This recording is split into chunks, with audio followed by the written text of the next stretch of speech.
पाकिस्तान को जिस तरीके से इंदिरा गांधी जी ने लाहौर में पहुंचकर तिरंगा फहरा करके और 2 टुकड़े किए, इस बार उस पाकिस्तान को नक्शे से हटा दें। ऐसी कोई कार्रवाई हो जिससे कि आगे आने वाला समय में कभी भी इस तरीके की खतरे की घंटी किसी भी जगहों पर न बजाए और अपने आतंक की फैक्ट्री को वो बंद करे। हमारा देश अभी एकदम संतोष जी पूरे धैर्य के साथ और सिर पर टकटकी लगा के देख रहा है कि सरकार मेरा क्या कर रहा है। नमस्कार दोस्तों, आज बहुत दिनों के बाद पंकज तिवारी जी के साथ में कुछ बातों पे चर्चा करने के लिए आए हुए हैं। पंकज तिवारी जी किसी परिचय के मोहताज नहीं है, ये झारखंड के प्रदेश प्रतिनिधि हैं। पंकज सर, पहलगाम में जो घटना घटा है सर, उसको सर आप किस दृष्टि से देखते हैं सर? पहले तो हम जितने भी पर्यटक, जो हमारे 27 पर्यटक और एक स्थानीय नागरिक वहाँ पर जिनकी निर्मम हत्याएं हुई, हम उनके प्रति गहरी संवेदना व्यक्त करते हैं। ईश्वर से कामना करते हैं कि आप ईश्वर उन्हें, उस मृत आत्मा को शांति और परिजनों को दुख सहन करने की ताकत दे। और साथ ही साथ हम उस घटना की घोर निंदा करते हैं जो इस तरीके से हमारे देश में जिस तरीके से पर्यटकों के साथ किया गया जी। और रही बात कि आप पूछते हैं किस नज़र से देखते हैं, तो देखिए, यह तो देश के लिए कलंक ही है जी। आप जानते हैं देश में, आखिर आप जानते हैं हमारी सुरक्षा व्यवस्था क्या है, सभी को लेकर के सवाल उठ रहे हैं। लेकिन हम चूँकि 22 तारीख को घटना घटा, तब से लेकर के आज तक प्रधानमंत्री जी को, भारत की सरकार को हम संवेदनाएं व्यक्त करते हुए बार बार आग्रह कर रहे हैं कि आप कठोर से कठोर कार्रवाई करें और पाकिस्तान को जिस तरीके से इंदिरा गांधी जी ने लाहौर में पहुंचकर तिरंगा फहरा करके और 2 टुकड़े किए, इस बार उस पाकिस्तान को नक्शे से हटा दें। ऐसी कोई कार्रवाई हो जिससे कि आगे आने वाला समय में कभी भी इस तरीके की खतरे की घंटी किसी भी जगहों पर न बजाए और अपने आतंक की फैक्ट्री को वो बंद करे।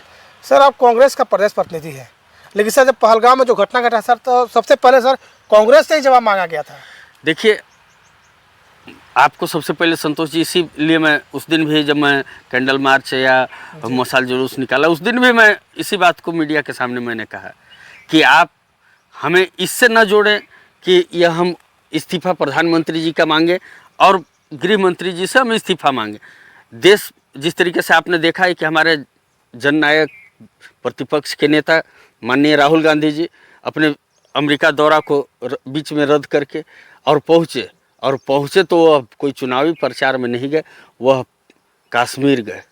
लेकिन चूँकि अब थोड़ा सा बोलने में ज़रा सा झिझक नहीं कि प्रधानमंत्री जी हिंदुस्तान आए अरब की दौरा रद्द करके, लेकिन क्या किए, वह बिहार की सरजमी पर आकर के अपना चुनावी प्रचार करना शुरुआत कर दी।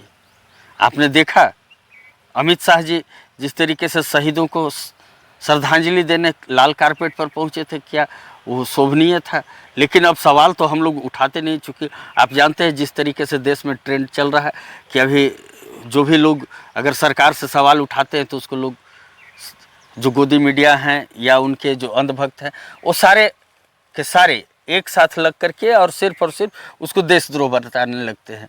लेकिन हम प्रधानमंत्री जी से पूछना चाहते हैं कि प्रधानमंत्री जी, आप बताइए, आप जिस बिहार में आए थे, अच्छी बात है आपने कश्मीर की जगह बिहार को चुना, जहां से आप पाकिस्तान को लाल लाल आंखें दिखा रहे हैं और तमाम मीडिया चैनल बता रहे कि प्रधानमंत्री के चेहरे ऐसे थे, तो प्रधानमंत्री जी ने ऐसे अंग्रेजी में बोला जिससे कि वर्ल्ड लेवल में उनकी बातें रखी।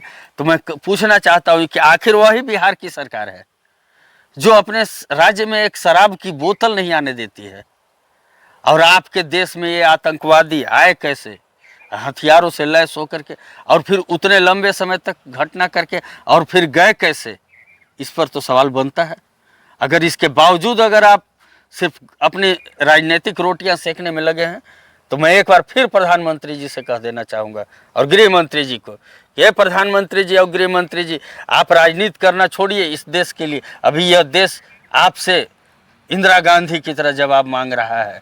चाहता है यह देश कि आप पाकिस्तान को नेस्तनाबूद कर दें, आतंक की फैक्ट्रियों को बंद करा दें, लेकिन आप चुनावी राजनीति करना शुरू कर दे रहे हैं। ये ऐसी घिनौनी हरकत बंद करें। लेकिन वो तो कहते हैं कि देश को कमज़ोर कांग्रेस किया है।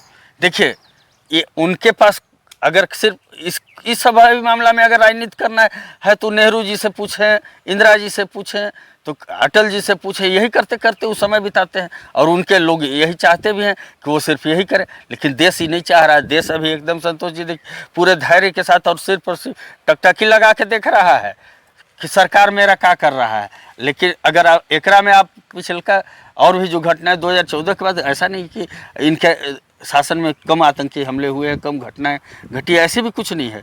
लेकिन उसके बावजूद देश इस बार जिस तरीके से पहलगाम में हुआ, उस मामले पर देश काफ़ी इन पर नज़र गड़ाई हुई है और देशवासी इस चीज़ को चाहते हैं और देश ने विश्व देखना चाह रहा है कि वो 56 इंच वाले कहाँ हैं, उनकी 56 इंच की सीनाएं की बातें कहाँ।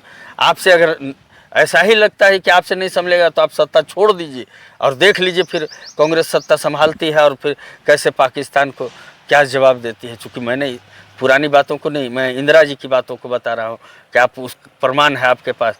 90,000 सैनिकों को कैसे घुटने टेकवा करके उनके पतलून ढीले कराने का कार्य इंदिरा गांधी ने किया था। आप उससे भी सख्त कदम उठाइए और ढंग से एकदम पाकिस्तान को क्या आतंक का फैक्ट्री को बंद कर दीजिए। मोदी जी लेकिन लाल लाल आग दिखाते हैं, वो कांग्रेस का कोई भी प्रधानमंत्री नहीं दिखाने पाए हैं। अब देखिए, मान ली वो अमृतांजन लगा करके आंख लाल कर लेते होंगे तो हो सकता है, उसे हम लोग नहीं कर सकते हैं। वो सब नौटंकी ड्रामा बंद कीजिए। अब नौटंकी ड्रामा का समय गया। अभी आपका देश पूरा एकदम चाह रहा है कि एकदम आर पार का लड़ाई। अभी सब करके आप जो दिखाना, आप कहते हैं ना कि हम पानी रोक दिए, समझौता क्या है उस पर क्या हम बहुत लंबी बहस छिड़ जाएगी। लेकिन हम कहेंगे कि पहले आप पानी को स्टोरेज कैसे कर रहे हैं, कहाँ रोक रहे हैं, इसकी सारी प्लानिंग करके तब आप उसको, पहले ही से आप गिदड़ भभकी उसको दे रहे हैं। ठीक है, आपने वीजा और जो 5 आपने आदेश, वो सराहनीय कदम वो तो है। सराहनीय कदम है, हम मानते हैं। आप अच्छे हैं, देश हित में आपने अच्छा तुरंत सख्त कदम उठाया। लेकिन उसके बाद आप चुनावी प्रचार करने लगे महाराज, ये कौन तरीका है? अरे देश उसके लिए आप बिहार में आए थे, उससे बढ़िया आप दिल्ली में बैठ कर बीजेपी का हम साफ देखिए, कहना है सदन में भी 24 झूठ, घंटा ये सदन में भी झूठ। आप देखिए, सर्वदलीय बैठक में आपने स्वीकार किया कि चूक हुई है जी।